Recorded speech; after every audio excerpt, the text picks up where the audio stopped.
Tres son los méritos que tengo yo para estar aquí arriba hoy. Soy miembro del Club de la Constitución, soy presidente de la Obra Social Padre Manjón y soy el padre de la criatura del moderador de David. Muy bien.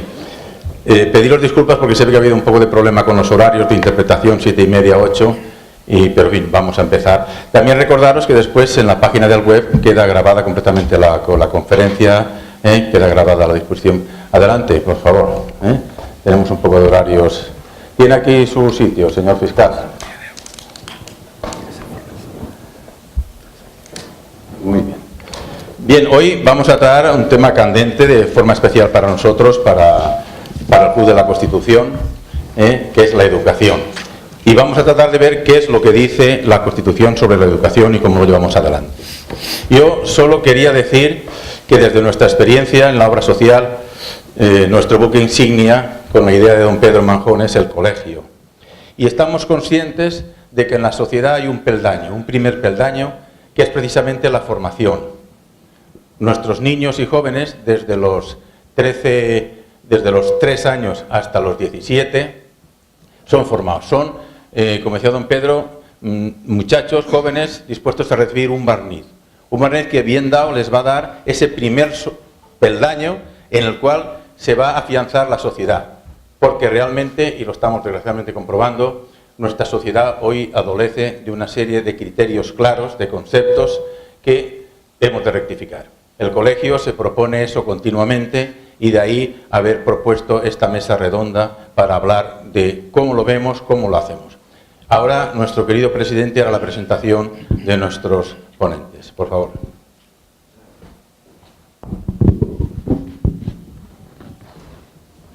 Muy bien. Pues muy buenas tardes a todos, excelentísimas e ilustrísimas autoridades civiles y militares, queridos ponentes, queridos amigos, porque hay motivos de amistad fundamentalmente para que contemos esta tarde con vuestra magnífica presencia y además tanto por parte del club como por parte de este humilde presidente. Hay motivos personales y de agradecimiento para que estéis esta tarde aquí con nosotros. Queridos amigos, socios y miembros de la Junta Directiva del club. Bueno, como ya muy bien ha dicho nuestro vocal de Relaciones Institucionales y de Protocolo, Trinitario Betoret, pues vamos a tocar hoy uno de los temas, yo creo que tan más que candentes, fundamentales. Uno de los pilares de cualquier sociedad es la educación y quizás en ese sentido, pues relacionar educación con Constitución, ver qué ha hecho la Constitución en el desarrollo de la educación, fundamentalmente todos los que estáis aquí esta tarde de ponentes sois de educación primaria y de educación obligatoria, primaria, secundaria, pues es muy importante. Es uno de los temas pendientes, una de las grandes cuestiones de Estado no resueltas, creo desde mi punto de vista. No obstante, además de esto, quisiera, antes de seguir con la presentación, pues hacer un recuerdo a un hombre que nos dejó hace unos días, que fue fundamental en el movimiento político de la transición en Granada, que fue el primer presidente de la Diputación Democrática, que fue un gran jurista, un gran político, un gran hombre, luego dirigió Cáritas y, como ya todos estáis pensando, pues estoy hablando de José Sánchez Fava. Creo que el Club de la Constitución, en su primer acto, pues debe tener la obligación de hacer un recuerdo de esta gran figura de la política granadina en los años de la transición, puesto que una de nuestras obligaciones es justamente pues avivar lo bueno que tuvo aquella época, que fue sobre todo el diálogo y el acuerdo, y tener siempre muy claro que el servicio a España estaba por delante de los intereses políticos. Bien, pues esta tarde tenemos, como ya muy bien ha dicho Trinitario, moderando la mesa, don David Betoret. Él es catalán, él es el director del Colegio de la Obra Social Padre Manjón. A su derecha está don Lorenzo Capellán de Toro, inspector de educación, pedagogo, profesor de universidad. Fue en su época primer teniente alcalde en la legislatura de don Jesús Quero, y es un hombre pues que está lógicamente al día permanentemente del tema que vamos a tratar. Y a la izquierda de nuestro moderador pues está don Juan Santaella López, catedrático de Lengua y Literatura, fue viceconsejero de Educación y también tuvo responsabilidades aquí en Granada como responsable político, ¿no? Sé, delegado de Educación en Granada y de Educación. Por lo tanto, tenemos a tres personas que tienen mucho que decirnos, que tienen mucho que explicarnos y de las cuales vamos a aprender muchísimo. Y como decía al principio, para mí además es una satisfacción personal porque a todos ellos les conozco y tengo muy buenas relaciones con ellos. Sobre todo quiero destacar pues con Lorenzo Capellán, puesto que he tenido la suerte de ser el pediatra de sus niñas. Entonces, y por eso tengo ese agradecimiento. Como ocurre a lo largo de todo este año, y no me quiero demorar mucho, todas las sesiones que estamos organizando en el Club de la Constitución se organizan en tanto en cuanto participamos con el Congreso de los Diputados en los actos conmemorativos del 40 aniversario de la promulgación de la Constitución española, y todas estas actividades y los vídeos son remitidos lógicamente a el Congreso de los Diputados, a la comisión que se encarga, y bueno, pues ellos ya deciden colgarlos o no, referenciarlos en la página web, pero todas nuestras actividades como colaboradores que somos de este evento tan importante, pues son remitidas, como digo, al Congreso de los Diputados. Por eso en nuestras convocatorias pues va el logo del C40, que es el logo oficial de los actos conmemorativos de la promulgación de la Constitución. Y en este sentido, para terminar, creo que en los últimos años y sobre todo en los últimos meses y en los últimos días, yo creo que todos debíamos de reflexionar y de, en cierta forma, en poco tiempo pasar un poquito a la acción como sociedad civil y manifestar, creo que, nuestro apoyo a la legalidad vigente, al Estado de Derecho y a la Constitución española. En este sentido, el club, lógicamente, tomará las medidas o las decisiones que considere oportunas para exteriorizar esto, pero creo que cada día que pasa se hace más necesario que la sociedad civil pues se manifieste, aquella que entienda que el Estado de Derecho hay que respetarlo, que la Constitución española, con todas las veces que hablamos y discutimos en este foro, con las correcciones, necesidades o no de su de remodelación, de renovación, etcétera, haya que hacer, lo que nunca podemos perder de vista es que estamos en un Estado democrático, en un Estado de Derecho, donde la ley siempre, desde el año 1977, ha prevalecido sobre otros aspectos. Con la ley pudimos terminar con el terrorismo, con la ley tenemos que terminar también con esta deriva nacionalista independentista que no nos lleva a ninguna parte y que además tiene una mala influencia, como ya hemos constatado aquí varias veces, en Europa. Por lo tanto, yo creo que hago un llamamiento a todos para que de alguna forma, pues en algún momento tengamos que expresar como sociedad civil nuestro desacuerdo con todo lo que está pasando. Y sin nada más, agradeciendo de nuevo la presencia de nuestros ponentes, pues le paso la palabra a don David Petoret para que ya inicie el acto. Muchísimas gracias a todos y de nuevo muchísimas gracias a todos ustedes por estar aquí esta tarde con nosotros.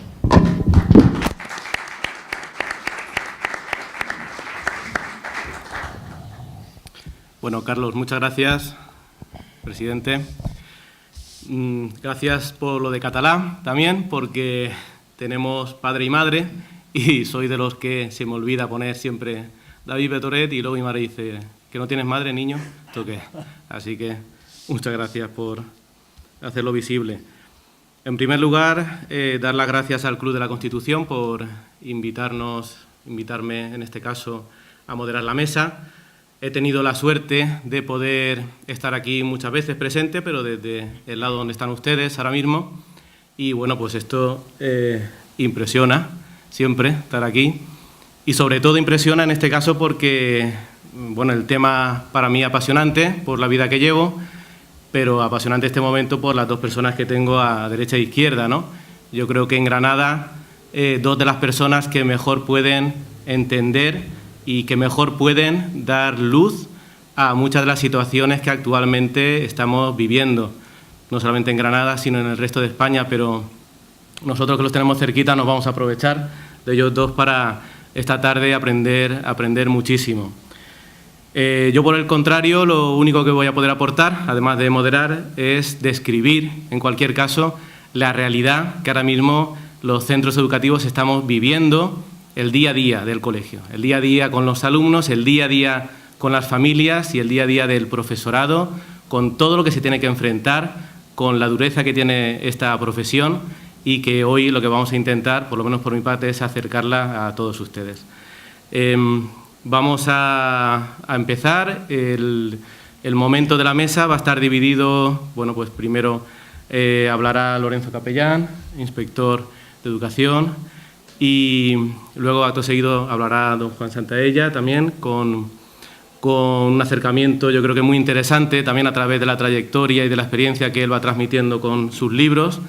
Y posteriormente, si me permiten, pues me gustaría lanzar una serie de reflexiones y de preguntas que son muy candentes hoy en día en el tema de educación, y a mí como director la verdad es que me afectan pues especialmente, y estoy seguro que entre todos conseguiremos sacar muchas respuestas. Así que, sin más, don Lorenzo Capellán. Bueno, pues muy buenas tardes. Gracias, Carlos, por esta invitación y al Club de la Constitución. Es una responsabilidad y no es fácil hablar a un auditorio como el que tengo enfrente, que probablemente sepa tanto más que yo sobre al menos lo que supone y significa el artículo 27 de la Constitución. Por eso yo voy a intentar defender más, acercarme más a lo que ocurre en el día a día en los centros educativos y aportar algunos datos que son preocupantes y que bueno, nadie parece ser que en este país se da cuenta o no quiere darse cuenta y no se toman las decisiones más adecuadas para acabar con esta situación. Yo creo que, como todos ustedes saben y conocen, fue la Declaración Universal. No sé si se oye, yo creo que se ve bien, Carlos, no hace falta quizás que, no sé, se lee bien. ¿Lo veis bien? Fue la Declaración Universal de Derechos Humanos el punto de partida del Congreso de los Diputados, de la comisión que se encargó de elaborar la Constitución del 78 y concretamente el artículo que regulaba el derecho a la educación, el artículo 27, y se basó en el artículo 26, que reconocía el derecho a la educación de todas las personas, la gratuidad, la obligatoriedad. Ahora, como verán, es muy parecido, ¿no? En los niveles elementales, la igualdad de oportunidades, el acceso a estudios superiores y el derecho de los padres a escoger el tipo de educación de sus hijos. Desde esta perspectiva, ya no sé si esto se leerá bien o no se leerá bien. Bueno, pues en el título 1 de Derechos y Deberes Fundamentales, en el capítulo 2, Derechos y Libertades, tenemos el artículo 27 de la Constitución. Antes, comentando con mi buen amigo Juan Santaella, me planteaba, dice, bueno, el artículo 27 es un poco un galimatías, porque supuso, yo le decía, bueno, es verdad, es un galimatías, incorpora muchas cuestiones, pero tiene un valor enorme, y es que fueron capaces, los padres de la Constitución fueron capaces de consensuar y de ponerse de acuerdo en cosas y en cuestiones que en aquella época eran muy complicadas, eran muy difíciles, y sin embargo hicieron un gran esfuerzo de responsabilidad y de generosidad para ser capaces, como decía, de redactar este artículo este artículo 27, con el que al final se dio salida a todos los intereses y opciones que en aquel momento las diferentes opciones políticas pusieron sobre la mesa. Era más difícil, muchísimo más difícil que en este momento, y lo lograron, y sin embargo en este momento, probablemente porque hay intereses más personales, más partidistas y menos vocación de servicio en los políticos que nos gobiernan, pues sencillamente no son capaces de llegar a un pacto social por la educación que tanta falta hace en este país. Yo creo que tiene yo destacaría 3 cuestiones fundamentales del artículo 27 de la Constitución, cogiendo un poco ese galimatía, y tres elementos que yo quiero destacar. Primero, es que garantiza el derecho a la educación para todos, que se consagra en el artículo 27.1, y además este viene asegurado primero por la obligatoriedad y la gratuidad de la enseñanza básica, que hasta ese momento pues no lo era.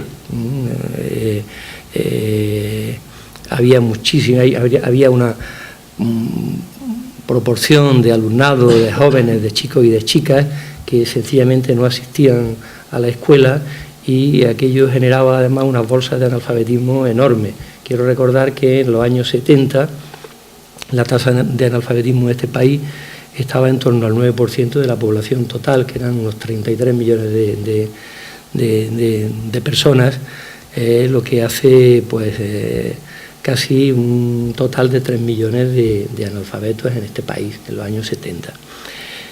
Yo creo que la Constitución da un salto cualitativo enorme al establecer no solamente el derecho a la educación, sino también la obligatoriedad y la gratuidad, además como un derecho del niño y de la niña, y no como un derecho de los padres o de las instituciones. Quiere decir que en este momento, y ocurre, si una familia se niega a que su hijo o su hija vayan a la escuela, no pone los medios, no está pendiente o le da igual, pues se ponen en marcha una serie de mecanismos que pueden terminar incluso con la privación de libertad de los padres o tutores legales de esos alumnos. Hemos logrado, por consiguiente, que en este momento la educación básica, que es la educación que va desde los 6 hasta los 16 años, educación primaria y educación secundaria obligatoria, la escolarización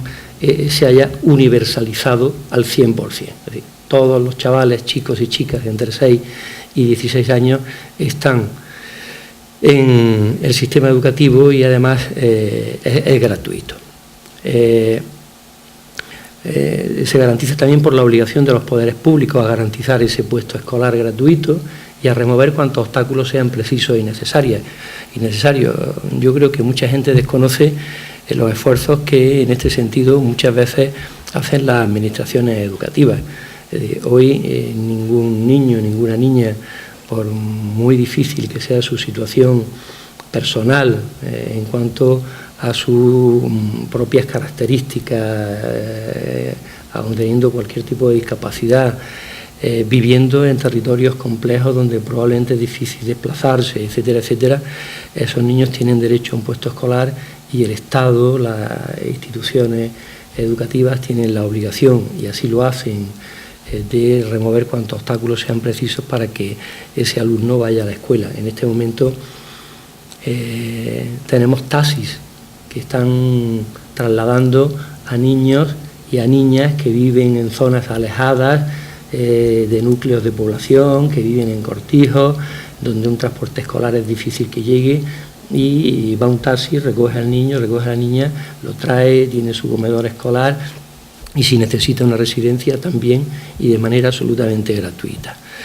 La segunda cuestión que quiero resaltar es y que yo creo que fue el punto más controvertido en aquel momento de llegar a un acuerdo, es la existencia de opciones educativas plurales.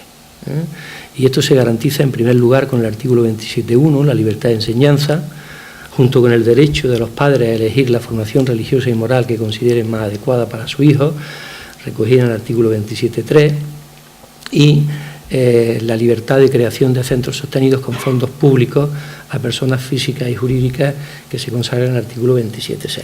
Fue la parte más complicada, más compleja, y en la que yo creo que se hicieron más esfuerzos y se puso más generosidad sobre la mesa para garantizar esa existencia de opciones educativas plurales. Puesto que la sociedad era plural y era diversa, parecía razonable que también las opciones educativas fuesen plurales.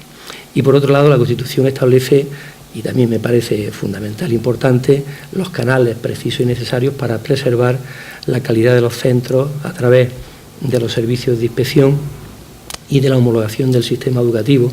El Estado, como sabemos, se reserva el control y se reserva también el diseño de los currículum básicos que deben de desarrollarse en todos los centros, independientemente de la comunidad autónoma donde se encuentren. Yo creo que logró la Constitución, logró, como digo, en primer lugar la universalización de la educación, en segundo lugar, y a partir del año 90, es verdad que entre el año 78 y el año 90 no logramos establecer una correlación entre lo que decía la Constitución, que no se podía trabajar hasta la edad para trabajar era a partir de los 16 años, y sin embargo el sistema educativo que hasta el 90 se estuvo implementando, que era la ley del 70, era preconstitucional, pues la enseñanza obligatoria se acababa a los 14 años. A partir de los años 90 la educación se extiende hasta los 16 años, como establece la Constitución, y por tanto se universaliza hasta los 16 años. Yo creo que una de las peores de las sombras, cuando yo decía luces y sombras que hemos tenido en este país y que no ocurre en ningún país de nuestro entorno, ni de la Unión Europea, ni en ningún país que sea medianamente, que sus gobernantes tengan un mínimo de sentido común, es promulgar en los últimos 35 años 7 leyes orgánicas de educación. Es decir, llevamos una media de una ley orgánica por cada 5 años. Esto es terrible, es perverso y genera además una situación de inquietud y de inseguridad en la comunidad educativa terrible. No estamos acabando de empezar a aplicar una ley de educación y el desarrollo que supone esa ley cuando ya nos llega otra ley diferente y nos encontramos con que todos los que estamos en el día a día, en diferentes responsabilidades, pues nos encontramos muy perdidos porque antes de acabar, como digo, y de implementar un proyecto educativo, con una estructura educativa, con un currículum determinado, ya se nos está cambiando y los chavales sufren, por supuesto, la peor de las consecuencias. ¿Cuál es el resultado de esta situación? Y ya digo, yo no conozco ningún país en Europa que en 35 años haya promulgado 7 leyes orgánicas de educación. Algunas no han llegado ni siquiera, se han publicado en el BOE y no han llegado ni siquiera a aplicarse en los centros porque ha llegado otro partido político y la ha cambiado directamente sin negociar con nadie. Y en este sentido, pues que cada cual asuma la responsabilidad que le corresponde, que creo que en este cada cual están todos y todas, los que han tenido responsabilidades políticas en los últimos 35 años en este país. Bueno, ya saben, el LODE, el OECE, el ONCE, el OPEG, el LOE, el ONCE ahora, en fin, ya uno se pierde entre tantas, ni siquiera sabemos cuál es la que está vigente. A veces yo veo cuando la gente hace alguna intervención o en los documentos que me llegan que ponen leyes que están derogadas o normas que han desarrollado esas leyes que están derogadas porque estamos muy perdidos, o la gente, si no está muy en el tema, se encuentra muy perdida. Miren ustedes las consecuencias de esto, y que parece ser que no lo ve nadie, o no lo queremos ver, o no le queremos poner remedio, es que somos el país de la Unión Europea que tiene la tasa más alta de abandono escolar temprano. Eso es terrible, Sí, en este momento hay un 20% de chavales, de chicos y de chicas que o bien no acaban el graduado en educación secundaria obligatoria, lo que es terrible, porque es un título de promoción social, es un título sin el que uno no se puede incorporar a la sociedad, es un título sin el cual uno queda en riesgo de exclusión social, es un título sin el cual uno no puede incorporarse al mundo del trabajo y muchísimo menos hacer estudios posobligatorios, y un porcentaje altísimo que acaban el graduado en educación secundaria obligatoria, pero que no siguen estudios posobligatorios, lo que se denomina la educación terciaria. Ni hacen formación profesional, ni hacen bachillerato, ni por supuesto acceden a la universidad. Y que también tienen enormes dificultades para incorporarse al mundo del trabajo, y por supuesto yo entiendo que para ejercer la ciudadanía activa con un proyecto de vida y con un proyecto de futuro. Hoy sabemos que los niveles de empleabilidad en este país son directamente proporcionales al nivel de estudios que tenemos. Menos nivel de estudios, menos capacidad y menos nivel de empleabilidad. Mayor nivel de estudios y de formación, mayor posibilidades de empleabilidad. A excepción de Malta, que está por detrás de nosotros, todos los demás países están muy por encima de nosotros en lo que se refiere al alumnado que acaba la educación secundaria obligatoria y que además continúa haciendo estudios de formación profesional o bachillerato. 5 minutos. Bien. Es que esto es importante saberlo, porque es fruto de todo lo que he dicho anteriormente, es fruto de las 7 leyes orgánicas que hemos tenido y es fruto del desacuerdo permanente, histórico, continuado, que ha habido entre los que han tenido la responsabilidad política de hacer algo por la educación y de llegar a un pacto por la educación. Saben ustedes, porque además sale en prensa, esto es muy llamativo, que se están haciendo desde el año 2000 una serie de evaluaciones internacionales. En esas evaluaciones internacionales lo que se evalúan son 3 competencias que se consideran esenciales y fundamentales para la formación integral de la persona, es decir, más allá del carácter propedéutico que puede tener la educación, y elementales para incorporarse, como digo, a la sociedad con un mínimo de herramientas, que son las matemáticas básicas, la lectura y la ciencia. Pues miren ustedes, en el año 2000 ya nos avisaron en esta evaluación internacional que España estaba muy por debajo de la media de la OCDE, de la media de la Unión Europea y de la media de todos los países de nuestro entorno, en habilidades, destrezas y competencias tan esenciales como son la competencia matemática, la competencia lingüística y la ciencia.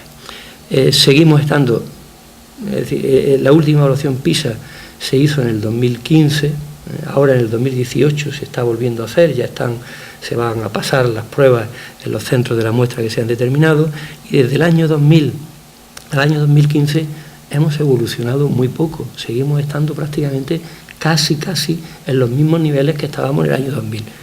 Bueno, pues esto es incomprensible. Si nos avisan y nos dicen, miren ustedes, tienen que hacer esfuerzos, tienen que poner el acento en estas cuestiones, ustedes están muy por debajo de lo que les correspondería por ser el país que están y donde están, y bueno, han pasado 15 años y seguimos estando prácticamente en el mismo lugar. Por comunidades autónomas, pues no quiero contarles a ustedes, pero ya se pueden imaginar cuáles son las que están en el vagón de cola, y entre ellas precisamente está la nuestra, que es la Comunidad Autónoma Andaluza. A mí me parece que esto es terrible, me da una pena y una tristeza enorme, porque bueno, en los centros se hacen muchísimos esfuerzos por parte, en muchas ocasiones, de profesores y de padres, porque esto no suceda, pero bueno, pues sigue sucediendo. Miren ustedes, una de las cuestiones que a mí me llama la atención es que cada año, sabiendo lo que está ocurriendo, gastemos menos dinero en educación. Esto no parece razonable. Desde el año 2005 al año 2018 el presupuesto en educación se ha ido descendiendo de una manera progresiva e importante hasta llegar en el año 18. Las previsiones espero que al final no se cumplan, son del 3,7%. Es decirles que en este momento España, de los 28 países de la Unión Europea, es el 23 por la cola en cuanto al porcentaje de dinero público destinado a educación, el 4,1% del Producto Interior Bruto. La media de la Unión Europea es del 5,3%, y los países más avanzados y que obtienen mejores resultados, por ejemplo, en las evaluaciones internacionales como Finlandia, dedican más de un 7% de su Producto Interior Bruto a la educación. Bueno, voy a terminar ya, en un minuto. Yo entiendo que para la sociedad, hasta que no entendamos que la educación es el medio de transmitir y al mismo tiempo de renovar la cultura y el acervo de conocimientos y valores que además es el medio más adecuado para garantizar el ejercicio de la ciudadanía democrática, responsable, libre y crítica, de tener buenos y mejores ciudadanos en la calle, y que además es el medio, una buena educación es la mayor riqueza y el principal recurso que un país puede tener y que sus ciudadanos pueden tener, concluyo diciendo que sí o sí, y desde la sociedad civil así deberíamos de hacérselo ver y exigírselo a los que tienen la responsabilidad política, es preciso llegar a un pacto educativo, a un pacto social por la educación que supere los enfrentamientos ideológicos en educación y que lleve a la mejora general de la educación de todos los ciudadanos, asegurando la equidad, ese 20% de alumnado que no llega,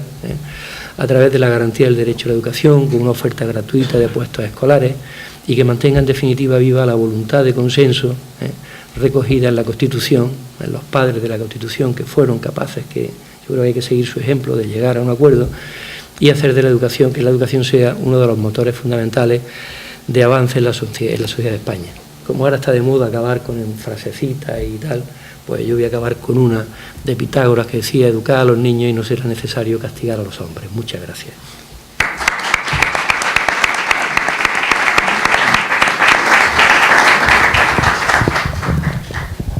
Muchísimas gracias, Lorenzo. Yo creo que hemos disfrutado muchísimo.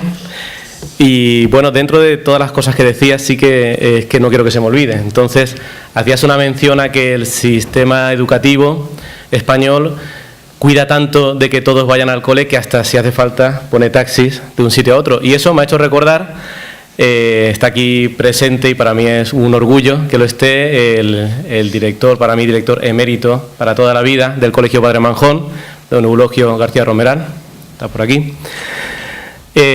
Y él me contaba cómo en los primeros años del colegio, debido a las inundaciones que sufrió en Granada el barrio La Virgencica, pues precisamente la Junta de Andalucía se preocupó de coger autobuses y todos los días llenaban allí a los chavales que se habían quedado en aquella zona sin vivienda, sin protección y tal, y los llevaba a nuestro cole. Esos fueron los inicios del colegio, ¿verdad? Aquí hay muchos testigos. Y bueno, pues que desde primera hora, eso es cierto, se han preocupado de que así se cumpla. Bueno, vamos a pasar a la segunda parte y vamos a disfrutar de Juan Santaella. Todo suyo. Buenas tardes. En primer lugar, agradecer al Club de la Constitución el que me haya invitado a este foro. Yo tengo buenos amigos hoy aquí presentes entre el club y, bueno, pues agradecerle a todos ustedes su presencia aquí entre nosotros. Bien, aunque es obligado a hablar del artículo 27 de la Constitución, como ya mi compañero Lorenzo lo ha hecho ampliamente, yo voy a dar algunos matices más y entraré en otros aspectos del tema, ¿no? Efectivamente, la Constitución, como ustedes saben, fue producto de un consenso básico. En aquel tiempo el consenso era tan difícil o más que hoy. Veníamos de una etapa difícil de la dictadura y, bueno, pues lógicamente había muchas contradicciones políticas e ideológicas entre los miembros de la Constitución. A pesar de esas dificultades, la Constitución pudo hacerse y había puntos fundamentales donde realmente el encuentro fue tremendamente enconado, ¿no? Yo recuerdo ahora mismo, desde luego, el tema educativo fue muy difícil. También era muy difícil el tema religioso, qué tipo de Estado era el español, confesional, laico. Bueno, al final en el artículo 16 se recoge la libertad religiosa, con una mención específica a la religión católica, pues como religión más practicada y bueno, básica en el comportamiento y en las creencias de la nación. Y había otro tema que era el tema si monarquía o república, que también al final, bueno, pues se pudo lograr mediante la fórmula de una monarquía parlamentaria. Y sin duda el debate constitucional sobre la educación fue amplio, fue muy difícil, porque había tres concepciones y de hecho en el artículo 27 de la Constitución hay tres visiones distintas de la educación. Hay una visión de carácter liberal, otra visión demócrata cristiana y una visión socialdemócrata. Y bueno, tuvieron la gran virtud los padres de esta Constitución el poder conjugar tres concepciones diferentes de la visión educativa. Y ese consenso fundamentalmente se hizo a base de derechos y de exigencias o de límites a los derechos. En primer lugar y sobre todo destacan dos derechos contrapuestos que nunca habían aparecido en una Constitución anterior. Por una parte, la libertad de enseñanza, que reconocía, lógicamente, la posibilidad de crear centros educativos no públicos, la práctica o la vivencia de la actividad religiosa dentro de los centros, y, por otra parte, el derecho a la educación, de la que Lorenzo ya ha hablado ampliamente. Es decir, el considerar que la educación no es un bien privado, sino que la educación es un bien público, igual que puede ser la salud o igual que puede ser otros muchos derechos del ser humano. Por tanto, la educación es un derecho público y todo ciudadano, sea nacional o sea extranjero, tiene derecho a la educación gratuita y obligatoria. No ocurre así, por ejemplo, con la titularidad de centros concertados o centros privados, donde el titular no puede ser un extranjero, sino que tiene que ser necesariamente un nacional.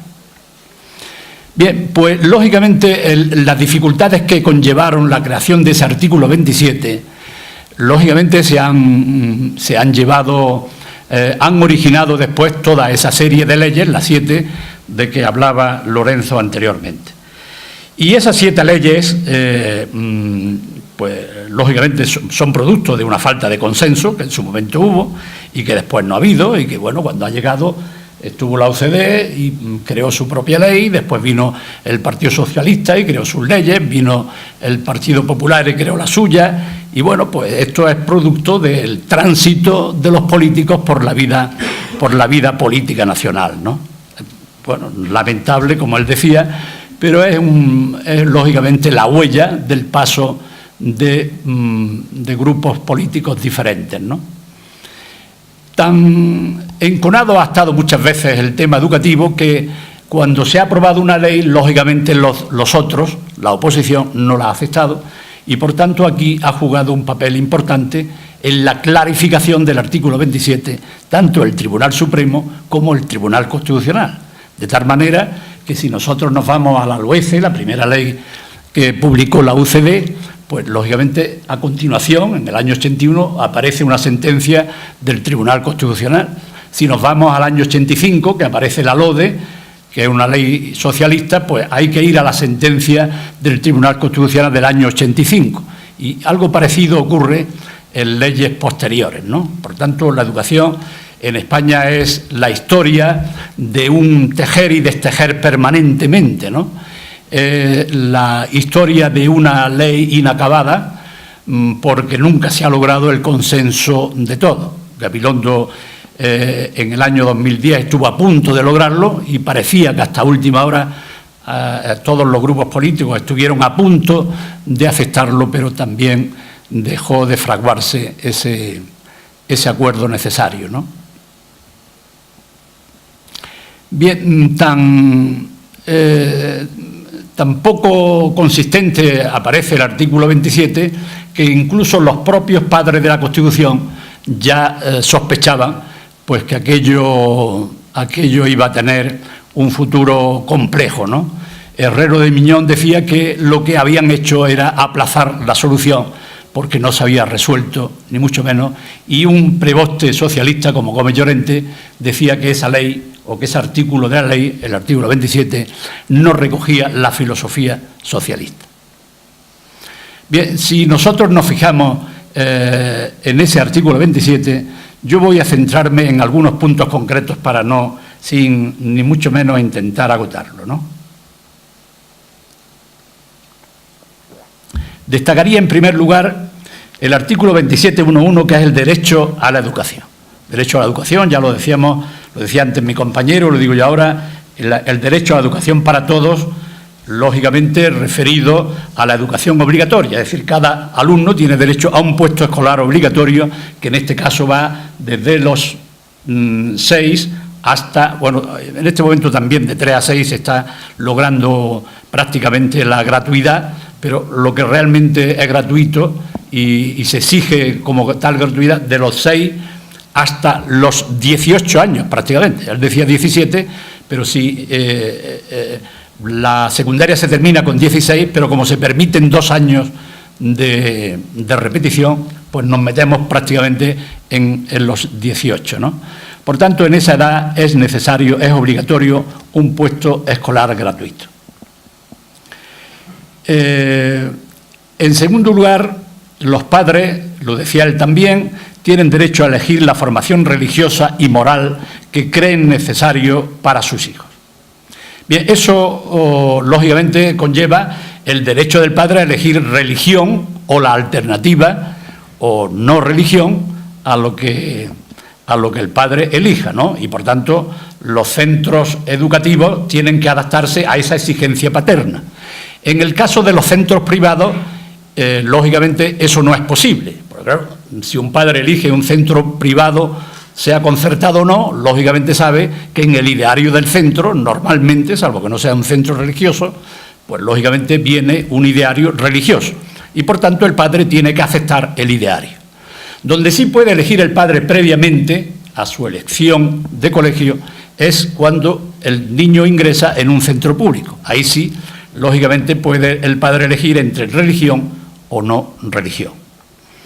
Pero, lógicamente, el Tribunal Constitucional, este tema, que ha sido motivo de debate, de denuncia por parte de diferentes grupos, yo creo que ha centrado, de alguna forma, esa capacidad de elección del padre en cuanto a la religión y la educación moral de sus niños.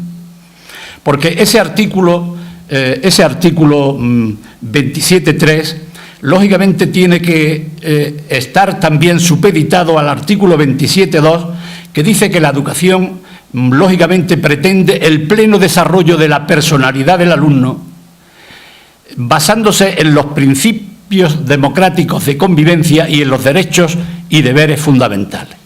Es decir, la impartición de la disciplina de religión en ningún caso puede ser un adoctrinamiento, ni desde luego puede considerarse como un intento de manipulación ideológica o religiosa, sino que lo que pretende, dice el tribunal, es que el alumno tenga derecho a conocer las normas básicas, los elementos básicos del sistema religioso, lógicamente en la mayor parte de los casos católicos, sin entrar en lo que puede ser, lógicamente, la vivencia de la fe católica, que lógicamente eso queda más reducido al ámbito familiar y al ámbito de la parroquia, ¿no? Es, por tanto, una impartición que, repito, pretende o debe de hacerse sin adoctrinar, respetando, en todo caso, la libertad de conciencia del propio alumno. Incluso el tribunal va mucho más allá cuando habla de la libertad de cátedra del profesor de un centro concertado o privado. Y ahí dice que efectivamente el profesor de un centro religioso sin duda tiene que respetar el ideario, pero en ningún caso se le puede obligar a que se adhiera a ese ideario, ¿eh? Es decir, él tiene también libertad de conciencia, el propio profesor, aunque no puede, ni mucho menos, mostrar una animadversión a un ideario que él ha aceptado cuando, lógicamente, pues quiso entrar a ser profesor de un centro privado o concertado religioso, ¿no? Los poderes públicos, dice el artículo 27.9, deben de ayudar a los centros que reúnan los requisitos legales. Es decir, estamos hablando, lógicamente, de los conciertos. Yo viví el tema de los conciertos en su principio, porque en aquel momento, en el año 83, cuando empezó todo el funcionamiento de los conciertos, yo estaba de viceconsejero y a mí se me encargó todo el tema de negociación con la concertada el tema de conciertos, ¿no? Y bueno, pues tuvimos nuestros problemas, nuestras dificultades, y había muchos recelos, mucha falta de conocimiento, y bueno, al final yo creo que pues pusimos las bases de un entendimiento para dos tipos de enseñanza, ¿no?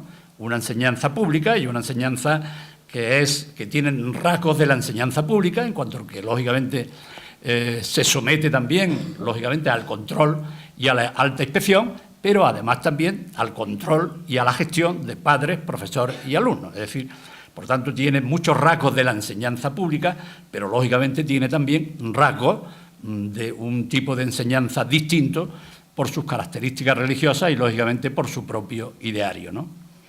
Bien, entonces yo digo que en aquellos conciertos al final logramos las bases de un sistema consolidado de convivencia de dos tipos de educación diferentes en este país.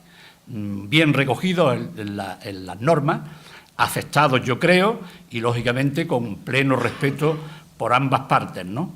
Tuve la suerte de participar en la concesión de conciertos. Yo entonces era delegado, todavía no estuve de viceconsejero, pero desde la delegación de Granada yo tuve la suerte de poder facilitar los conciertos a la institución manjoniana.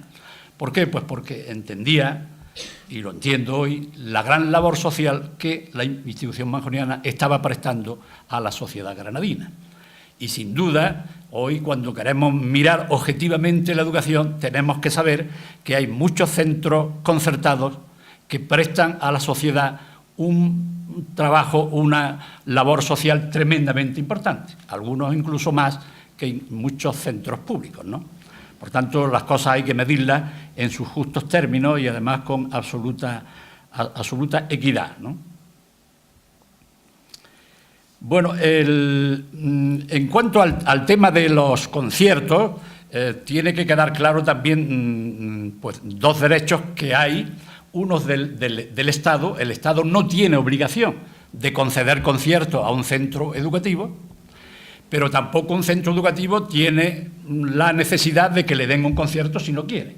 Es decir, cualquier centro privado puede acogerse, lógicamente, a partir de las exigencias que establece la propia Constitución y las normas posteriores, puede acogerse a una subvención, a un concierto, lógicamente respetando esas normas, pero puede no acogerse y, por tanto, se convierte directamente en un centro privado. Pero también el Estado tiene, en su planificación general necesaria, tiene que saber si un centro nuevo, no ya los existentes, que yo creo que en principio no deberían ser motivo de zozobra ni de inquietud frente a algunos rumores y noticias que se dan. Yo creo que los centros ahora mismo concertados entran a formar parte de una red semipública, que lógicamente son necesarios cuando la administración pública así lo ha considerado y, por tanto, no deben de estar en riesgo su futuro.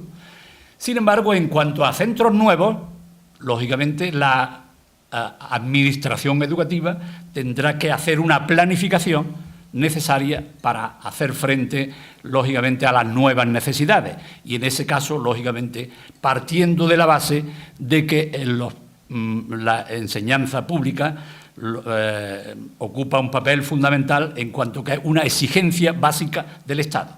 Es decir, el puesto escolar es una obligación del Estado. No puede renegar ni mucho menos a ella, ni puede tampoco otorgarle esa posibilidad de prioridad. Es que leía no hace mucho el criterio de algún responsable nacional de centros de enseñanza privado, donde decía que al final la educación pública tenía que ser subsidiaria de la enseñanza privada. Me parece que es una aberración, claro. Mire usted, es como si decimos que la sanidad pública tiene que ser subsidiaria de la sanidad privada. No, mire usted, la sanidad es un derecho del Estado y tiene que atenderlo. Cosa distinta es que llegue a ciertos conciertos con determinados ámbitos en que sea necesario la participación de la sanidad privada, o igual ocurre dentro de la educación. Bueno, y como me piden ya que me calle, pues me voy a ir callando, ¿eh? Me voy a ir callando. Bien, a partir de aquí, como decía mi compañero Lorenzo, pues estamos viviendo una tremenda dificultad en el tema educativo, ¿no? Efectivamente, todo esa amalgama de dificultades que el artículo 27 tiene y que además se pudieron resolver en un momento de la historia mucho más difícil que este, porque se venía desde una etapa de dictadura donde había habido un enfrentamiento violento entre unos españoles y otros, y al final se resolvió con buena voluntad y con un criterio superior, ¿verdad? Pues eso tendría que haberse resuelto. En tantos años de democracia, desde el año 78 para acá, lógicamente tendríamos necesariamente que haber llegado a una ley educativa única. Igual que hay necesidad de llegar a leyes unitarias en muchos ámbitos. Yo lo he defendido. Ustedes saben, yo tengo una columna de opinión en el Ideal todos los jueves y desde ahí he defendido la necesidad de que este país ya empiece a tener una serie de leyes permanentes. Yo siempre he dicho que la política se fundamenta sobre todo en el consenso, en el acuerdo, El que no pueda concertar ni pueda acordar no puede ser un buen político. Yo viví la política mucho tiempo, demasiado, 12 años, ¿verdad? Y la política la entendí siempre como la necesidad de acordar, de ponerse lógicamente en el lugar del otro y ver qué es lo que realmente nos puede unificar y qué es lo que nos puede dar pues luz para alumbrar a la ciudadanía. Es decir, lo que no puede hacer un político es trasladar los problemas del desacuerdo a la propia sociedad, sino que los desacuerdos, lógicamente, tienen que resolverlos ellos mismos y para eso han sido ciertamente nombrados, ¿no? Por eso esa falta de, yo creo que de conciencia, de responsabilidad, que nos lleva ahora mismo a una situación ciertamente compleja, pues está influyendo también en una situación educativa difícil. No solamente en España, Es decir, no pensemos que el tema educativo solamente está mal aquí. Está mal, nos lo dicen los americanos, nos lo dicen los europeos, incluso sistemas educativos que funcionan muy bien, como puede ser el finlandés, empieza a ser reformado. Es decir, el tema educativo es complejo.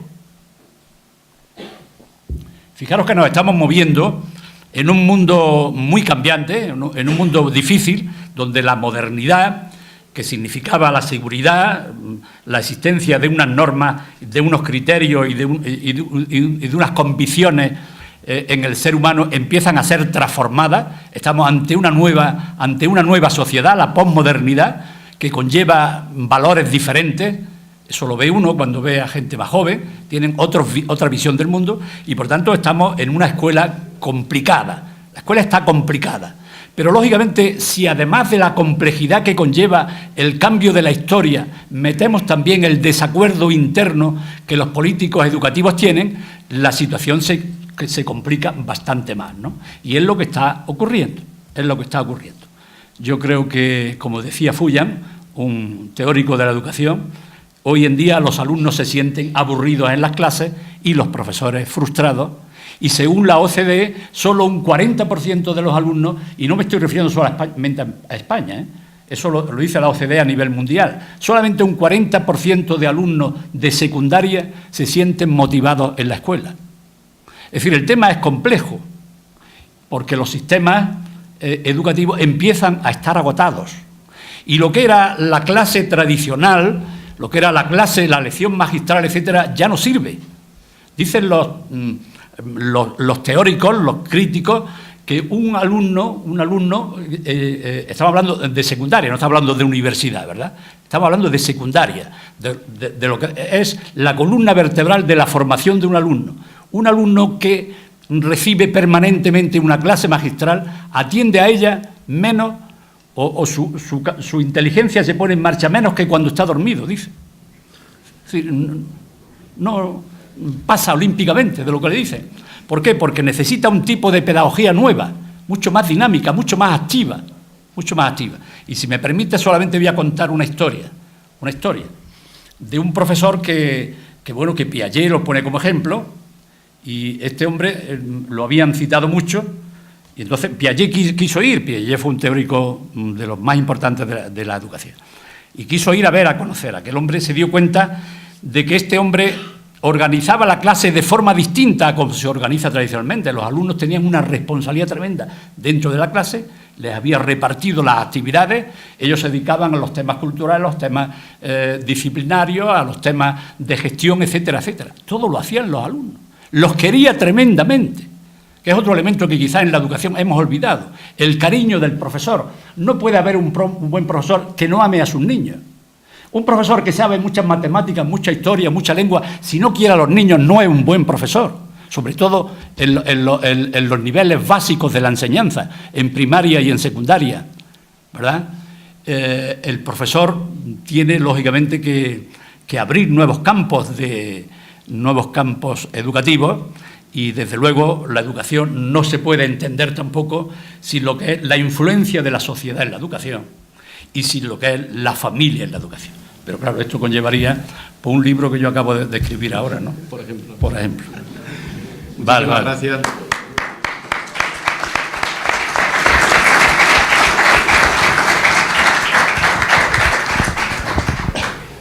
Bueno, qué manera de disfrutar, ¿no?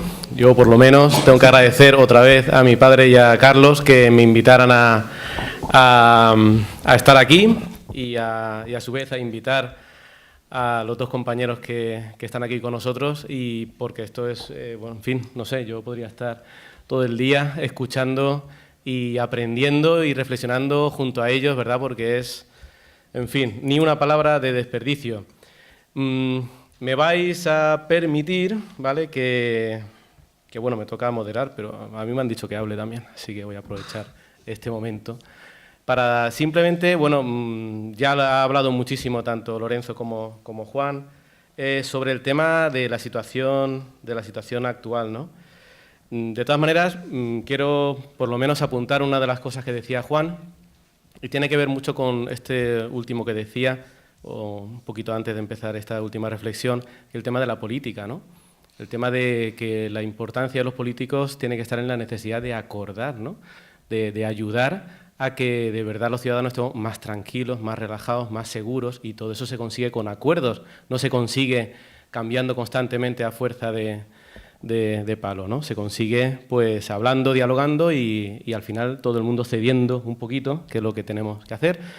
Y de eso voy a hablar un poco, porque yo solamente quiero apuntar, y seré muy breve porque lo importante es que ustedes participen. Hablaré quiero apuntar unos cuantos retos que los profes, los maestros, nos encontramos todos los días en la escuela. Uno de ellos es, está mal generalizar siempre, ¿verdad? Y por supuesto hay honrosas excepciones, pero es verdad que cada vez hay más falta de confianza por parte de las familias hacia el profesorado. Hay una falta de confianza importante, tan importante que eso se traduce en que, está a la orden del día, que si tú hoy en clase regañas al niño, es muy fácil que al día siguiente lo que te encuentres sea al padre o la madre en la puerta diciéndote que por qué has regañado al chaval, cuando probablemente la culpa la tenga otro, no su hijo o su hija. Esa es una realidad, por desgracia, diaria. Otra es también, muchas veces nos encontramos con la falta de preparación o la falta de reciclaje del propio profesorado. No porque no esté bien formado en un principio, sino porque, como estaba comentando Juan, el alumnado, la sociedad está cambiando, pero constantemente, y además a una velocidad espectacular. Es que ni siquiera lo que nos servía hace 5 años quizás ahora ya nos sirva en el aula, y eso lo dice el propio profesorado. Al principio es, oye, nos ha tocado no ha venido una hornada de chavales así, no, y la siguiente también, y la siguiente más, y la siguiente más, y la siguiente más, y cada vez resulta más difícil poder dar clase, poder trabajar con los alumnos con los mismos sistemas, con las mismas metodologías con las que antes se hacía y se conseguía éxito. Y ahora cuesta cada vez conseguirlo más. Y a veces la dificultad no está tanto en que falte formación en el profesorado, sino que el profesorado nos demos cuenta que necesitamos formarnos para poder atender con toda la calidad que se merecen los alumnos.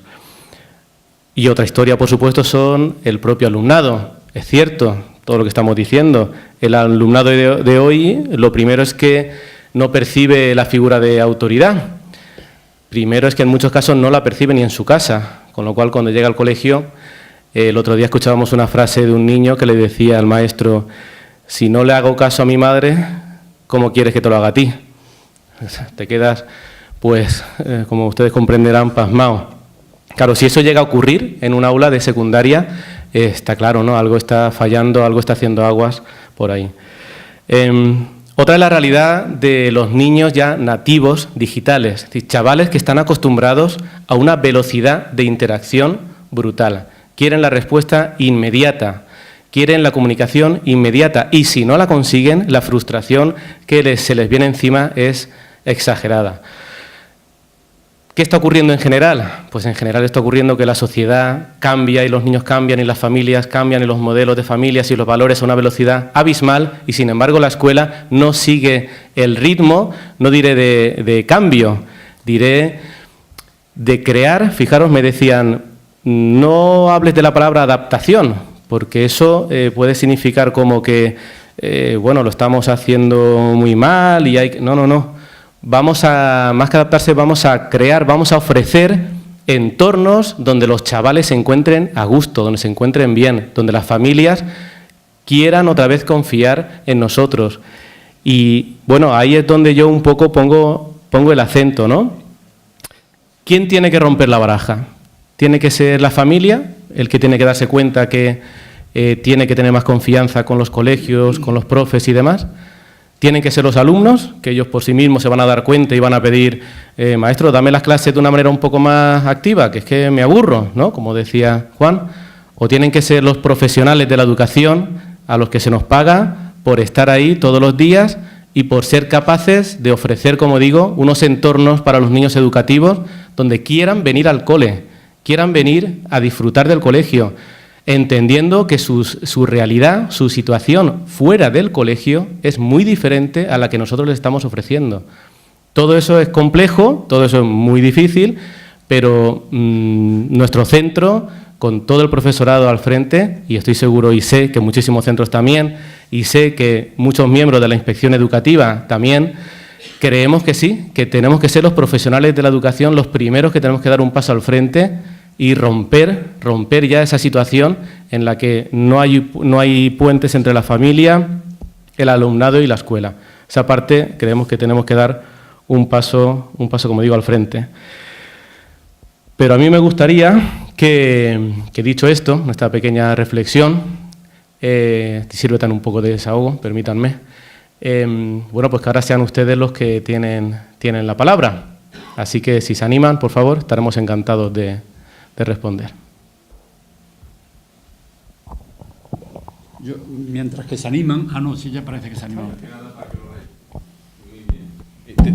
Te hemos oído hablar a veces, David, y creo que se está haciendo, y podría estar unido con lo que los dos ponentes te dicen, de una cosa que se llama comunidades de aprendizaje. ¿Y eso qué es? Bueno, pues esto toca un punto también de la educación, gracias, parece que esté preparado, pero no. Toca un punto muy importante en la educación, ¿no? Y es, por ley, por normativa, sino que me apunten aquí, los colegios tienen que ser inclusivos. Inclusivo significa estar abiertos para dar una educación de calidad a todos y a todas, independientemente, por supuesto, de todo lo que se ha hablado aquí, de religión, de cultura, pero también independientemente de capacidades. Es decir, si una familia que tiene un chaval con autismo quiere llevar a su hijo a un centro ordinario, lo puede llevar y la Administración tiene que ayudar a que los centros ordinarios puedan incluir a este chaval en un centro como este. Si un chaval con parálisis cerebral, la familia quiere que su hijo tiene toda la libertad, ¿verdad?, de escoger un centro especializado o elegir un centro ordinario, es decir, un centro donde se va a encontrar chavales con muchísima diversidad, lo puede hacer y lo puede elegir, pero la Administración tiene que ayudar a ese centro ordinario a poderle dar todo lo que necesita.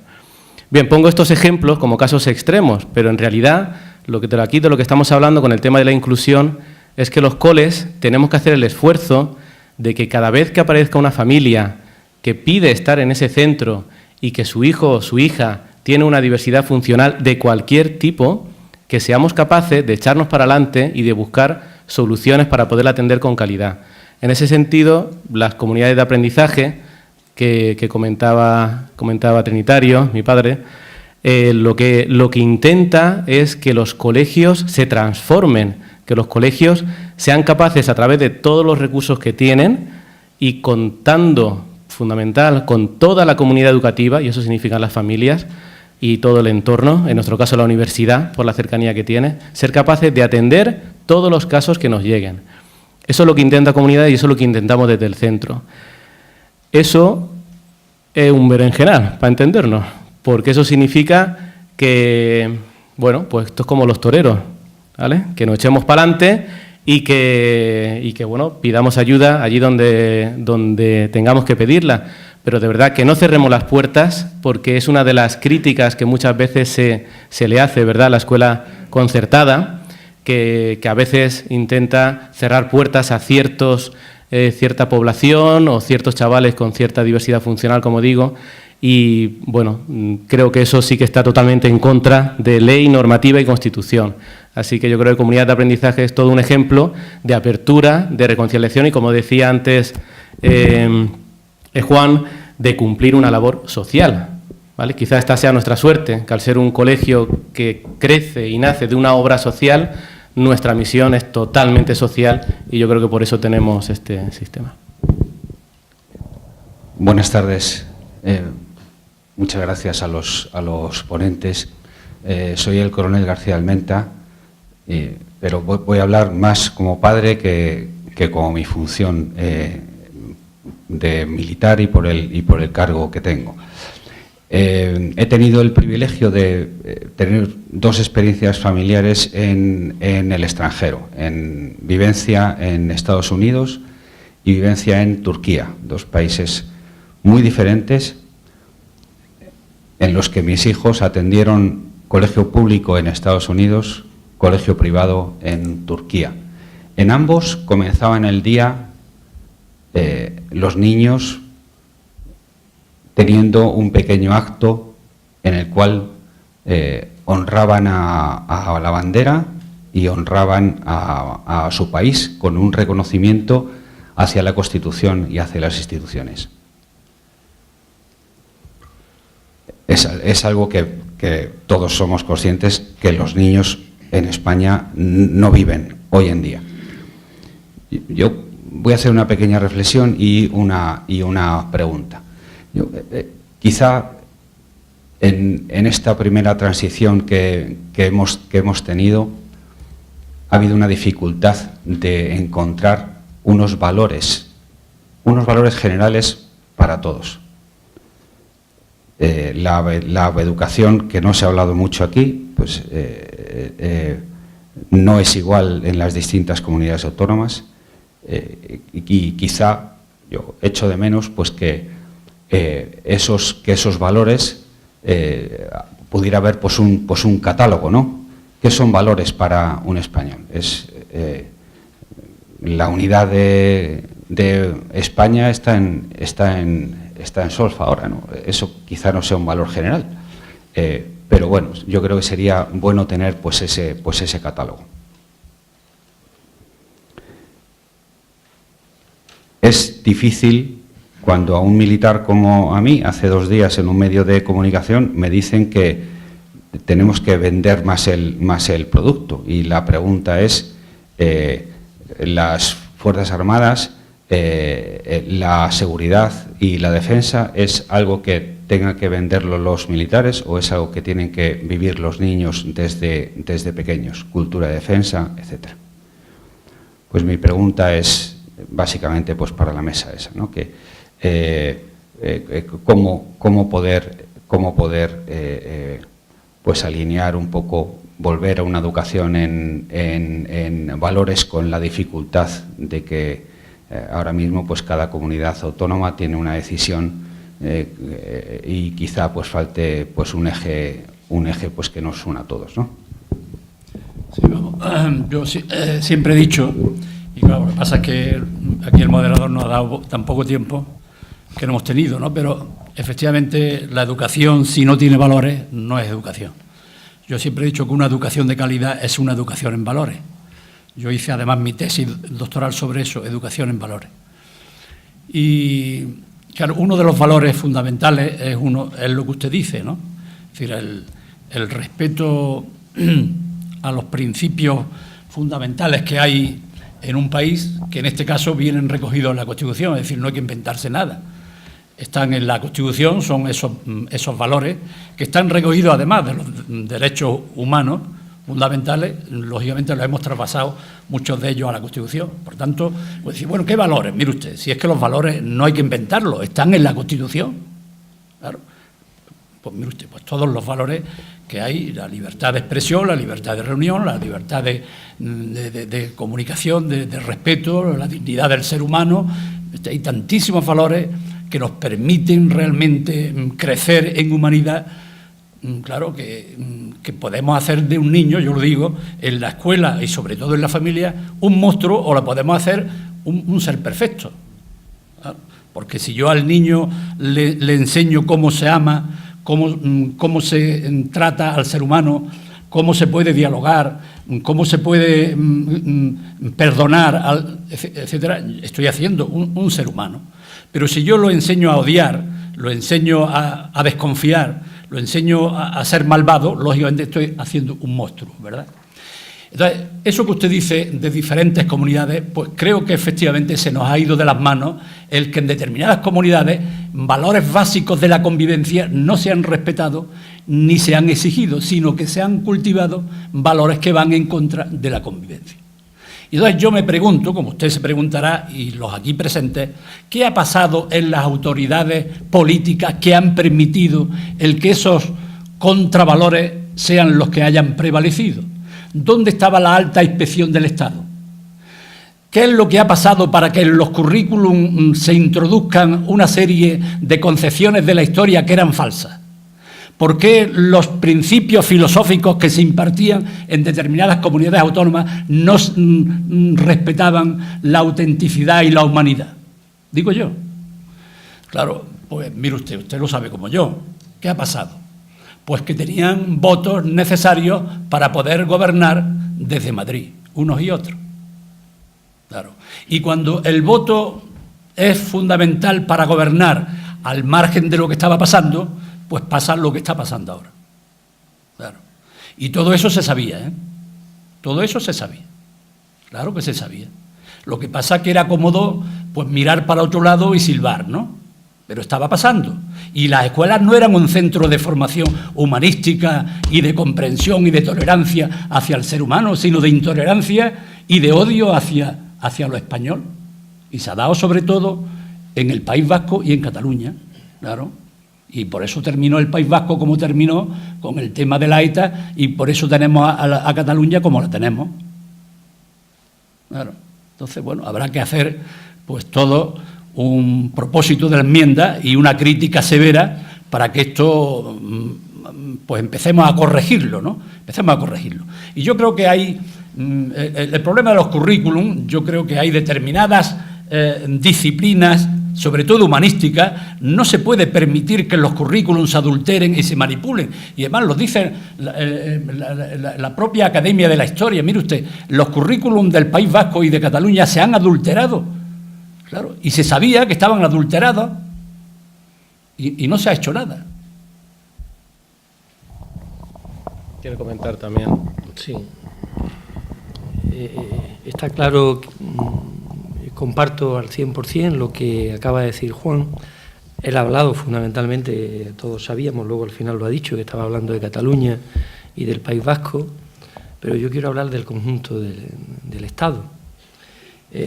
No es verdad que en la normativa vigente no esté recogida la educación en valores.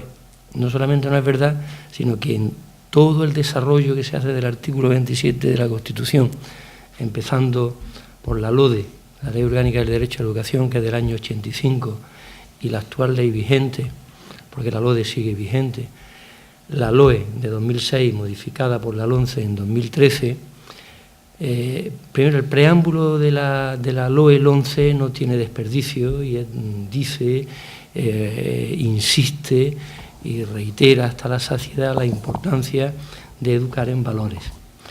Yo voy a leer muy rápidamente para que veamos la Ley Orgánica 885 de 3 de julio, reguladora del derecho a la educación, en su título preliminar, en el artículo 1, en el artículo 2, apartado B, dice: pleno desarrollo de la personalidad del alumno, la formación en el respeto a los derechos y libertades fundamentales, de la igualdad y en el ejercicio de la tolerancia y de la libertad dentro de los principios democráticos de convivencia.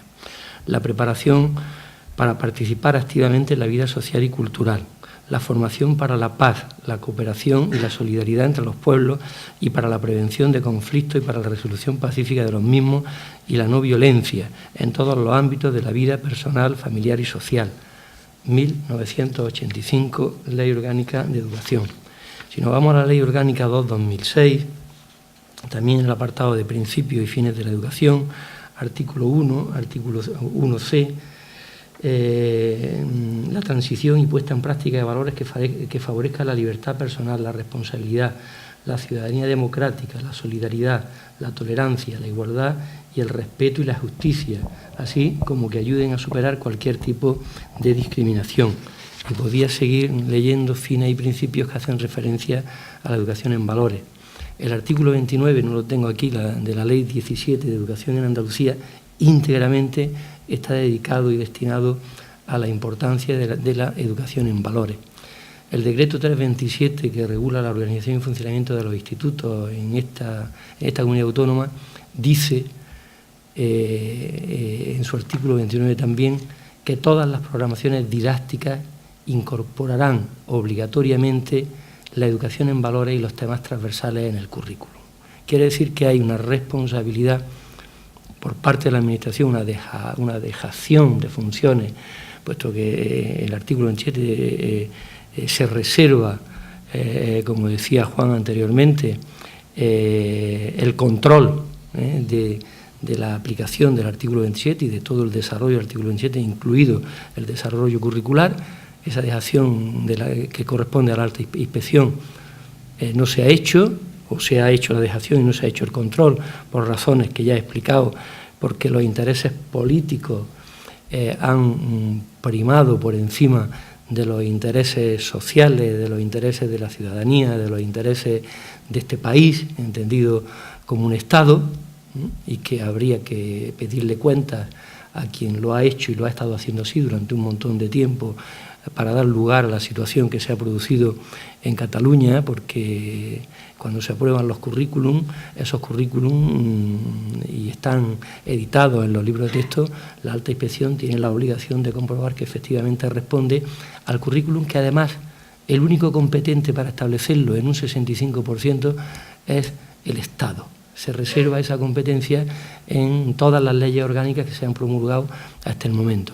Una responsabilidad por parte de la Administración, una responsabilidad por parte de las familias que lo han consentido, lo han tolerado y lo han permitido, aun no estando de acuerdo en muchos casos, y por supuesto de las familias que no educan en valores a sus hijos y que, como bien decía antes David, ¿cómo voy a respetar a mi maestro o le voy a hacer caso a mi maestro si no le hago caso a mi madre o a mi padre? ¿O cómo no le voy a faltar el respeto o pegar al maestro cuando le pego a mi padre o a mi madre? Que sepan ustedes que la violencia filoparental está creciendo de manera alarmante, y eso lo saben en los juzgados, sobre todo en los juzgados de menores.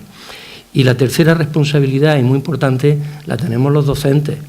El profesorado, que se dedica a explicar matemáticas, a explicar lengua, a explicar historia y a no incorporar, como dice la norma, de manera transversal la educación en valores y los temas transversales que tan fundamentales y tan esenciales son para preparar a los chavales para el ejercicio de una ciudadanía democrática y cívica.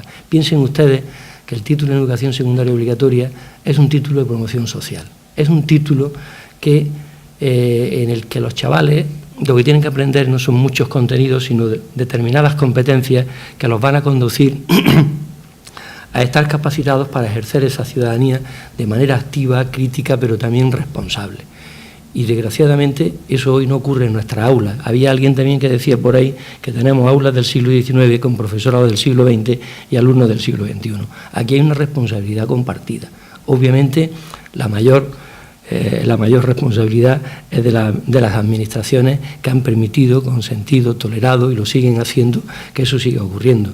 Pero yo como inspector sí que les puedo decir que a cada centro al que visito, cada aula en la que entro y cada programación que reviso, discuto, hablo e intento que el profesorado entienda la importancia de incorporar esa educación en valores y que eso no es una pérdida de tiempo porque se dé un poco menos de matemática o un poco menos de lengua, sino que estamos ganando en calidad con ese ciudadano.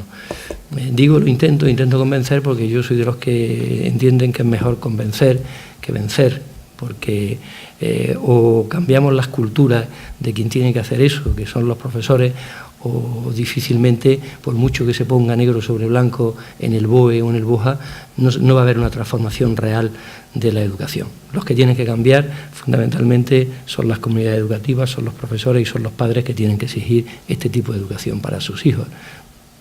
Eso no está ocurriendo hoy día y todos tenemos una gran responsabilidad. Muchas gracias. Una pregunta por aquí y luego por allá atrás. Yo creo que al coronel no le habéis contestado desde mi punto de vista. Es decir, lo que está hablando del coronel es de gesto, de cómo se educan a las juventudes. De tal manera que él dice que hay una reflexión en los países que ha visitado, donde hay un gesto a la bandera, un gesto al país, un gesto a lo que sea. Si es un colegio religioso, pues además del gesto del país y a la bandera, pues también yo me acuerdo, porque yo me eduqué en un colegio religioso, donde se rezaba o se empezaban las clases con lo que fuera. Ya no está el adoctrinamiento, yo estoy de acuerdo contigo, ¿no? Que hay que ser un poco más neutral, pero no en ciertas cosas. Lo que no se puede ser neutral es que esos gestos no se den en las escuelas, sea laica o sea concertada o sea medio pensionista. Porque luego nos trae a que el himno nacional sea chiflado en un campo de fútbol, que se insulte a las altas autoridades, y todo viene de ahí, de que no se ha hecho esos gestos que yo creo que bien pide el coronel. Pero bueno, esto es una reflexión en apoyo a lo que él dice. Yo lo que quería hablar es la dialéctica entre la concertada y la pública. Yo tengo una hija que está trabajando en un colegio concertado, que además presta amplios servicios sociales en los barrios donde está instalado. Y de vez en cuando tengo que escucharle porque la Junta ha dicho, porque la Junta ha quitado una línea, porque no sé qué. Y en ese consenso que hubo en el artículo 27, seguía existiendo esa doble dialéctica. ¿Qué pasa? El problema, hablando del símil militar, no son los coroneles o los generales, son los sargentos. Entonces, cuando hay una determinada ideología opuesta a la enseñanza privada o a la enseñanza concertada, en donde se dice ampliamente que tenemos que ir a un modelo de enseñanza 100% pública, que lo hemos oído en los medios de comunicación, sobre todo por parte de un sector político clarísimo, pues luego el sargento actúa. Y sería lamentable que colegios que están prestando un servicio importantísimo a la sociedad española y granadina en nuestro caso, por esos sargentos mal ilustrados y por no tener una pedagogía de lo que es el acuerdo y el convenio, que aquí no se trata de hacer la educación que a cada uno le dé la gana, que por eso no se llega a una ley de educación, sino se trata, como hicieron los padres de la Constitución, de prescindir para llegar a un convenio. Pero prescindir no es aplastar al otro.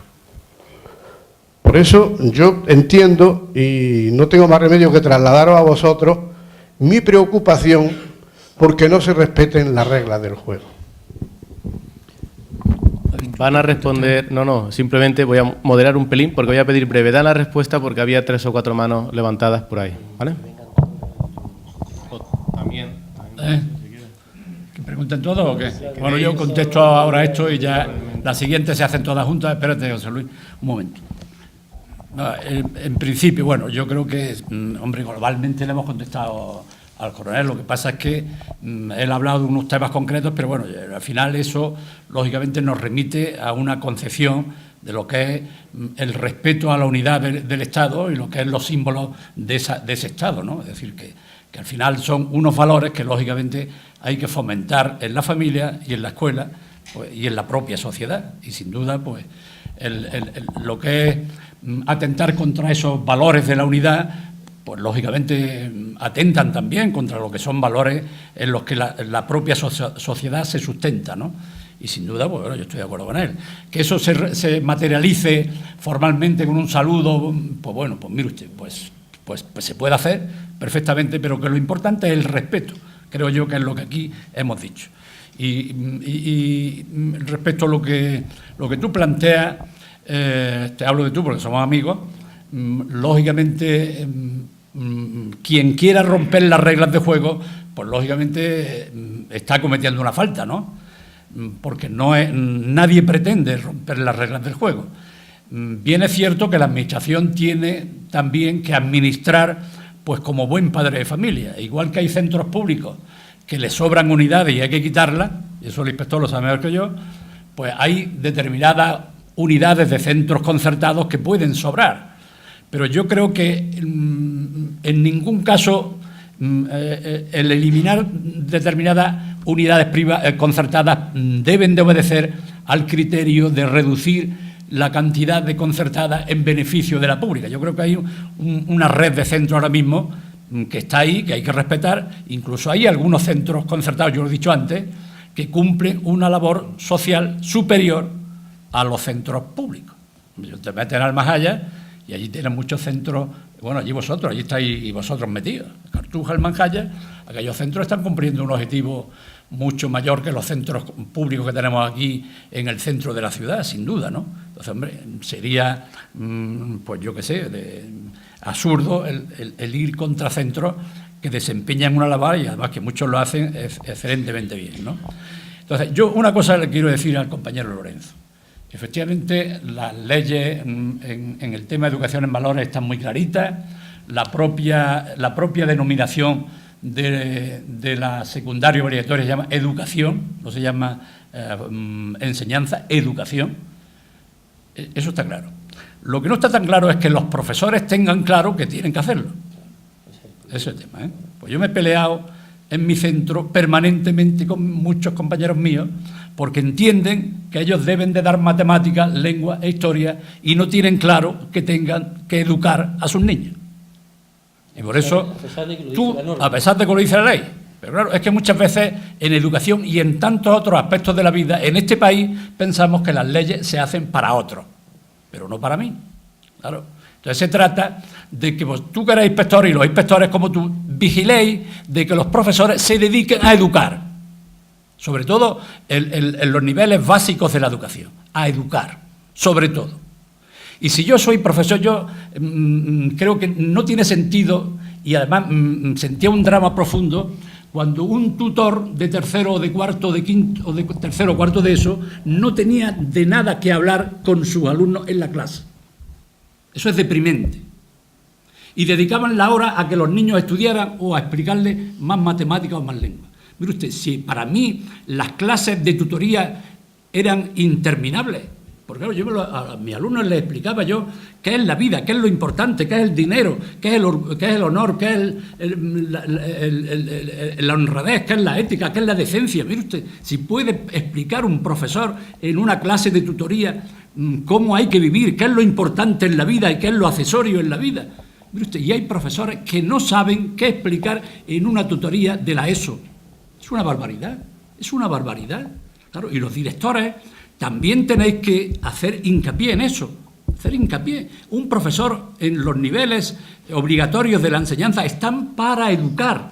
¿Y educar en qué? En mis criterios no, mire usted, en los criterios que marca la Constitución, claro.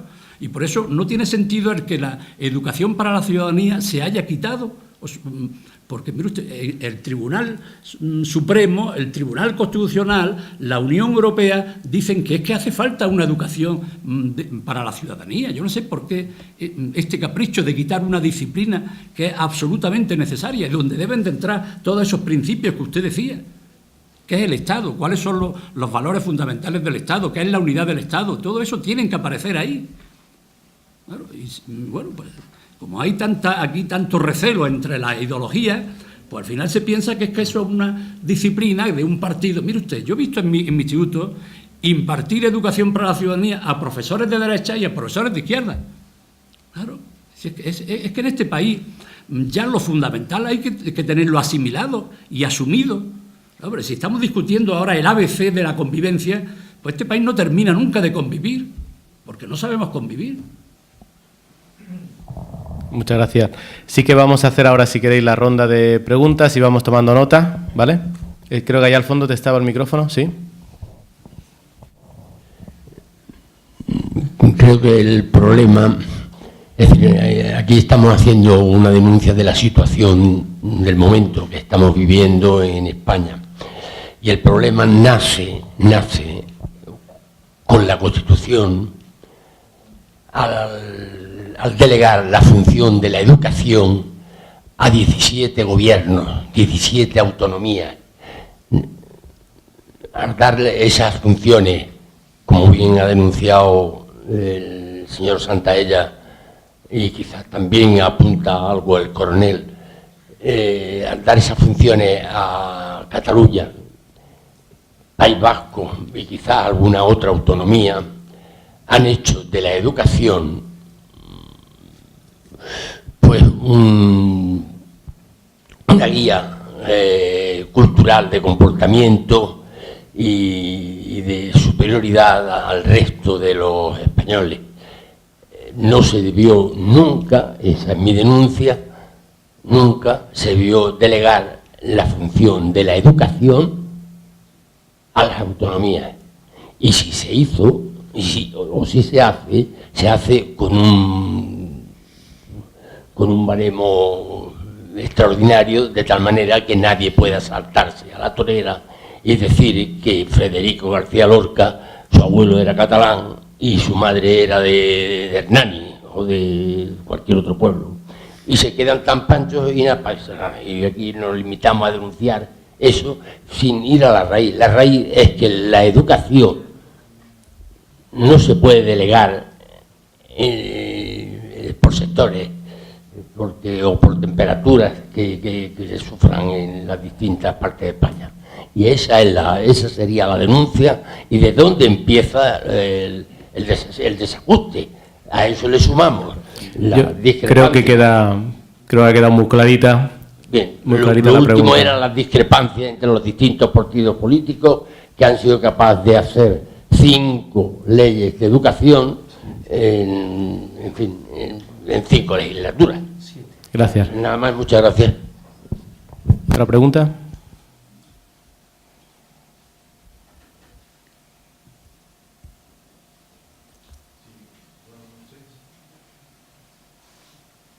Perdón. Buenas noches, me llamo José Luis Ruiz. Pido disculpas porque he venido con la hora confundida de Motril y he llegado tarde, ya estaba terminando Juan, y el venir a escuchar a Juan ya no solamente es un placer verlo, sino escucharlo también. Yo, en primer lugar, me voy a permitir que ponga una anécdota parecida a la que ha puesto el señor militar, teniente coronel, creo que ha dicho, mi vida en un instituto español en Marruecos. El día de la Constitución, yo he estado 38 años de profesor de instituto y por donde he pasado, pues he intentado parecerme a Juan, porque no es fácil parecerse a Juan, de celebrar el Día de la Constitución, porque lo voté el 6 de diciembre del 78 por correo, porque estaba en Dinamarca. Y entonces, pues eso te imprime carácter con la Constitución, porque cuando estás fuera en el extranjero parece que la sientes más que estando dentro en España. Y cuento esto porque organizamos una mesa redonda en el Instituto Español, tenía unos 45 años de existencia, que lleva ya casi 70, de cuando vivían allí 70.000 españoles en Tánger. Y buscamos pues profesores, empresarios, marroquíes, invitamos a un fiscal general que había estudiado en Granada, que hablaba español como nosotros, y aceptó venir a una mesa redonda sobre la Constitución. Y un día antes declinó su asistencia. Y la entendimos porque él había estudiado en Tetuán, en el Pilar de Tetuán, y entonces pues lo llevamos allí el día anterior, 2 días, y se portó divinamente, digamos, porque se habló pues como si estuviera estado en España, con toda la libertad de que, hombre, era fiscal general. Pero el día que tocaba en Tánger, pues declinó su presencia y su justificación, dijo que estaba en su plaza y no podía decir lo que había dicho en otro sitio. Porque claro, estoy hablando del año 82. Han pasado 26 años y las cosas en Marruecos no estaban como están ahora, ¿no? Entonces pongo esta anécdota porque nosotros, los que somos constitucionalistas, y yo creo que aquí, si no fuéramos, no estaríamos, pues hemos defendido la Constitución más que mucha gente que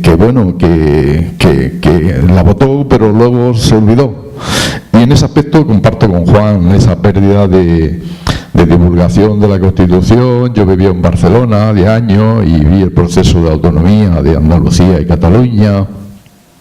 Y cuento esto porque creo que es el momento de que retomemos la Constitución, empecemos a desmenuzarla, a llevarla a la escuela, a no entrar en polémicas que si esto no corresponde, que si lo otro, que si yo no soy profesor de esto y del otro, porque la Constitución no es que esté en peligro, sino que hay que actualizarla. Y nada más, agradezco a los ponentes y al público pues escuchar mi pequeña intervención, nada más. Muchas gracias, José Luis. ¿Alguna mano más por aquí? Ahí atrás y luego aquí delante. Sí, adelante. Muchas gracias también por permitirnos el uso de la palabra.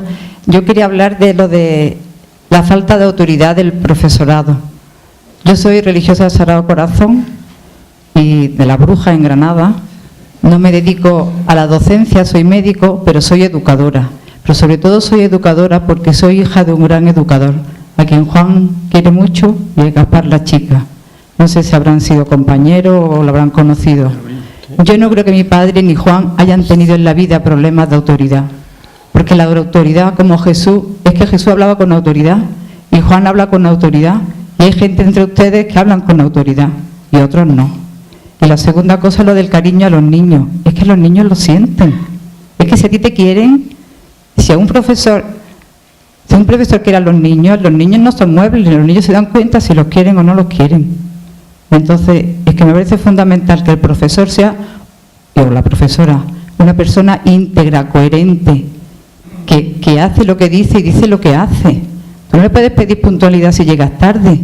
Y le puedes decir, di la verdad, cuando te preguntan, ¿has corregido el examen? Y dices, no he tenido tiempo. No he tenido tiempo, no. No le he dedicado tiempo. Es que yo he sido profesora porque mi congregación nos pone a pasar por ahí 3 años y es que yo no me ponía a corregir. No lo digo por eso, sino porque hay que ser coherente.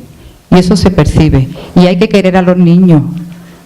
Y el niño que está delante es un ser humano, que lo único que necesita es para que se crea en él. Gracias. Muchas gracias.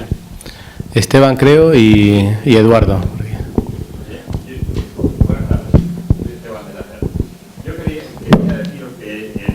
Espera, Esteban, te van a dar el micrófono. Sí. Gracias. Quiero decir que en hora y media que llevamos aquí todavía no he oído la palabra esfuerzo. La cultura del esfuerzo es fundamental, yo creo que para la educación. Todo lo demás son músicas celestiales y me van a perdonar los ponentes por eso. Y quería saber si esa cultura del esfuerzo, que es la que nos ha hecho a todos los que estamos aquí, prácticamente, porque aquí no veo muy pocos jóvenes, si esa cultura se sigue impartiendo, si se sigue llevando a la juventud o estamos en un mundo más blando. Y ya una segunda pregunta, Lorenzo, que en uno de los cuadros que nos ha puesto he visto que Castilla y León es la comunidad que está por encima de Andalucía siempre. Yo cuando veo esto... de Andalucía, de toda España. De toda España. Bueno, sí, Castilla y León está por encima de toda España. Y eso ocurre desde el siglo XIX. Yo cuando consulto cuadros de ese tipo, recuerdo uno que no sé quién lo hizo, pero la provincia primera en 1860 era Álava y la segunda Burgos. Esas provincias tienen una población dispersa enorme, son pueblos pequeñísimos. ¿Por qué, esos pueblos tienen más desarrollo que los de Andalucía? Es que yo quería saberlo. Muchas gracias. Gracias, Esteban. ¿Y Eduardo?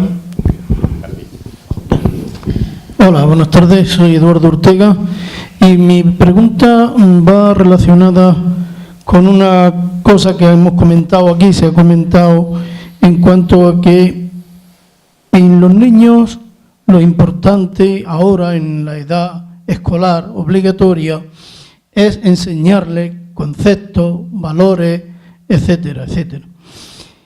Yo no sé si esto habría que explicárselo a los padres, porque claro, los padres que llegan al colegio lo que quieren es que sus niños sepan matemáticas, sepan literatura, sepan geografía. Porque eso yo lo oigo en los patios del colegio nuestro y lo oigo en la calle. No, ese colegio no porque tal, en aquel colegio no porque cual. Eso es una cosa que debería de plantearse desde la inspección.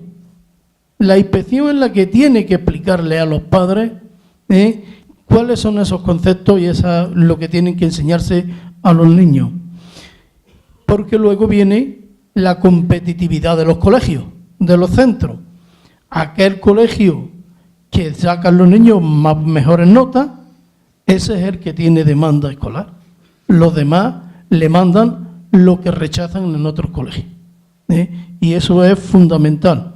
Por lo tanto, yo pido de verdad que se reúnan los inspectores con los padres y asuman ese compromiso, amén de enseñarles la verdad, los valores, y no permitir que nuestros políticos sean tan miedosos, solamente están para mantenerse en los puestos.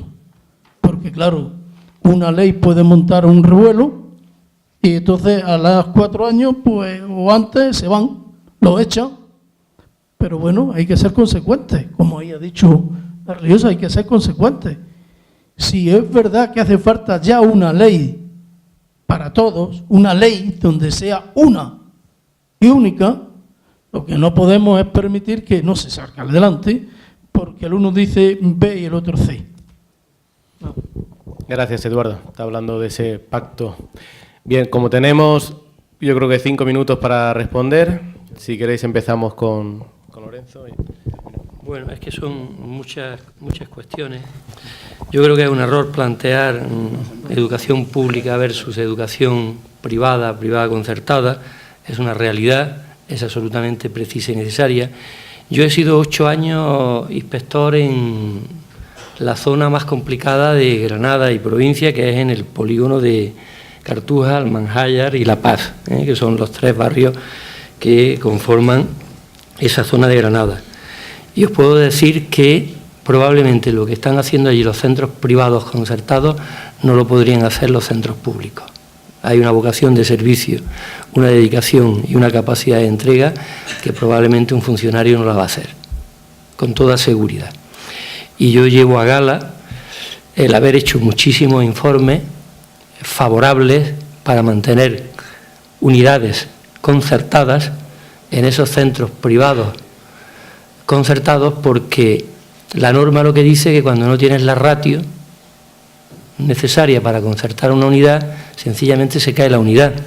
Es decir, si hay que tener 25 niños en una unidad de primaria o hay que tener 20 en una unidad de infantil y la matrícula, porque en este país ha descendido la natalidad, ha descendido la inmigración que en muchas ocasiones han ido llenando nuestros centros, pues si en una unidad se quedan 12 niños, 11 niños, 10 niños, pues la Administración, con la normativa que tiene, plantea cerrar una unidad, pero se cierran en centros privados concertados y se cierran también en centros públicos. Hay muchísimos centros públicos que pierden unidades e incluso centros públicos en algunas localidades o poblaciones que se cierran definitivamente. Sin ir más lejos, en este pueblo que hay aquí a ver si yo me acuerdo, Huejar Sierra, pues acaba de perder la educación secundaria obligatoria que tenía en el centro, pues que sencillamente porque se ha quedado sin alumnado y se han cerrado, y es un centro público. Yo creo que hay que mantener, hay que potenciar y que apoyar a estos centros como Padre Manjón, Luisa Marillá, Amor de Dios, San José, que los conozco muy bien porque están haciendo una labor extraordinaria. Y me consta que en esos casos se están manteniendo conciertos incluso con ratios muy bajas, muy bajas. Quiero decir que sí que en algunos casos hay sensibilidad por parte de quien tiene que tomar esas decisiones. Es verdad que en otras ocasiones no las hay. A esos que no tienen esa sensibilidad habría que quitarlos del puesto político que ostentan, directamente y sin pensarlo medio minuto. Desgraciadamente no se actúa así. Luego hay otra cuestión, y es que la educación en valores es complicada, es compleja. Hoy, miren ustedes, la labor docente hoy es muy difícil, y es muy difícil porque las familias han dejado de educar. Yo, cuando el maestro, la maestra o el profesor le decía a mi padre cualquier cosa sobre mí, le tenía yo más al castigo de mi padre que al del maestro o de la maestra. Así que hoy, cuando un alumno va a su casa y le dice, papá, mamá, es que el maestro me ha regañado, el padre o la madre van al centro y lo que hacen es que le montan al maestro letal, o lo agreden, o lo amenazan, o incluso lo denuncian en un juzgado. Es decir, es que la familia tiene mucha responsabilidad en la educación con sus hijos. Los hijos no estudian, los hijos son unos impresentables y además los premiamos regalándoles pues todo lo que piden y muchísimo más. Así luego llegan a la situación que llegan. Si me disculpa, no tenemos mucho tiempo. Si quieres responder alguna más, pasamos ya a Juan. Sí, vale. No, con respecto a lo de los inspectores con las familias, bueno, los inspectores nos reunimos con las familias, con los profesores y con todo el mundo, pero yo creo que hay que recuperar la confianza y la complicidad entre el profesorado y las familias, y o somos capaces de trabajar conjuntamente en comunidades de aprendizaje o esto no pinta bien. Bueno, en primer lugar, contestándole a mi amigo Esteban de las Heras, hombre, yo creo que algo hemos dicho, ¿no? O sea, que no hemos hablado aquí de músicas celestiales, ni mucho menos, porque es que la educación no es solamente el esfuerzo. Hoy en mi columna digo yo que hemos de enseñamos a los alumnos textualmente. Los profesores enseñamos a nuestros alumnos que el esfuerzo debe ser la base del triunfo, efectivamente. Es decir, yo creo que efectivamente él lleva razón de que sin esfuerzo no hay nada valioso, ni hay una familia, ni se forma una familia, ni se forma una profesión, ni se crea nada. El esfuerzo es importante. Pero que lo demás también es importante, Esteban. Es decir, que lo que hemos hablado aquí de valores y lo que hemos hablado aquí de la convivencia, lo que hemos hablado de la autoridad, todo eso es importante porque la educación es un tema muy complejo. Claro, si esto fuese tan fácil como eso, como esforzar, yo he tenido muchos conflictos con alumnos míos que se esforzaban mucho, pero eran egoístas, eran tremendamente insolidarios, eran elementos que si los echábamos a la calle, pues lo que iban a la calle a ver de quién se aprovechaban. Es que tenemos ya demasiada gente muy lista que entienden que la vida es para aprovecharse. Mire usted, y no, yo quiero gente que se esfuerce, que sea inteligente y menos inteligente, pero que sobre todo piense y sepa y se le enseñe en la familia y en la escuela que han nacido para servir a la gente, no para aprovecharse de la gente, coño. Es que es así. Es que eso hay que enseñarlo en la familia y en la escuela, no solamente esforzarse, sino que tú vives, niño, tú has nacido para ser útil a los demás, que lo decía ya Petrarca, que una cosa es el saber, que es tener conocimiento, y otra cosa es la sabiduría. Y la sabiduría significa que tus conocimientos sirvan para los demás. Eso es lo que tenemos que enseñar. Eso es educar en valores. Saber que lo que tenemos y lo que sabemos y lo que hacemos es para los demás. Eso es. Y bueno, yo ya todo lo demás creo que está claro. Lo que dice Eduardo, efectivamente, las escuelas de padres están abandonadas. Es una pena que en un sistema educativo serio no existan unas escuelas de padres en condiciones, fomentadas por los propios directores de los centros y por las administraciones educativas. Eso falla una pieza fundamental en la educación. Dice mi compañera y amiga de la chica que falta autoridad del profesorado. Es verdad, falta autoridad del profesorado y autoridad del padre. Los padres han perdido la autoridad, dice Hannah Arendt, pero no porque los niños de la noche a la mañana le han quitado la autoridad a los padres, sino porque los padres han querido perderla, dice Hannah Arendt. El gran drama de esta sociedad es que los padres no están a la altura de la situación. Y entonces entienden que se pueden llevar muy bien con sus niños siendo compadres de ellos. Claro, y el padre no es un compadre del niño. El padre es el padre y la madre es la madre. Y un padre y una madre son los que exigen, los que dicen no, los que se enfrentan al niño. Y lógicamente eso no todo el mundo quiere hacerlo. Y por eso los niños se ríen de los padres, porque los padres son, pues eso, permiten a los niños todo lo que quieren. Claro, y esos padres son los mismos que se presentan ante el profesor y también le quitan la autoridad, que es lo que decía antes David. Llegar allí y como tú se te ocurra regañarle al niño, pues te puede buscarte un bollo con el padre. Claro. Y el problema de esta sociedad es que no han cambiado los niños, que son los mismos, están cambiando los padres, para peor. Pues son padres que miman, que consienten, que hacen niños que se derriten en cuanto que salen a la sociedad porque no los han enseñado a vivir, a afrontar sus problemas. Claro, son niños, como decía Ortega, son niños que no se les exige nada, que no se les pide nada, que se les da todo lo que quieren y que lógicamente no se les permite que se frustren. Y para educar hay que frustrar. A ver si nos enteramos. Educar es frustrar. Y es decir no muchas veces. Y es hacerte enemigo del que estás educando. Claro.